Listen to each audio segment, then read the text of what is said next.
নমস্কাৰ। আজি শুকুৱতে লিখিত সাৰ্বজনীন শ্ৰী শ্ৰী শিৱ মহাৰাত্ৰি মহোৎসৱত সেৱা ভাগ ল'লোঁ, তাকে আপোনালোকৰ মাজত আগবঢ়ালোঁ। শিল্পী মই তিনিও কালৰ, অতীতৰ বৰ্তমানৰ অনাগত ভৱিষ্যত, আদিতেই যাত্ৰা কৰি অনাদিলে যাওঁ, ধ্বংসৰ মাজেদি মই ৰূপান্তৰেদি ৰূপ পাই নৱতম সৃষ্টিৰ শলিতা জ্বলাওঁ।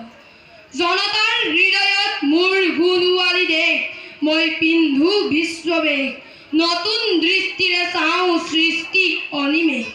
নানা ভাষা, নানা আশা, নানা জাতি বৰ্ণ জিৰি মই গুণো ঋণী বিশ্বৰ জনতাৰ এক অপূৰ্ব সংগীত।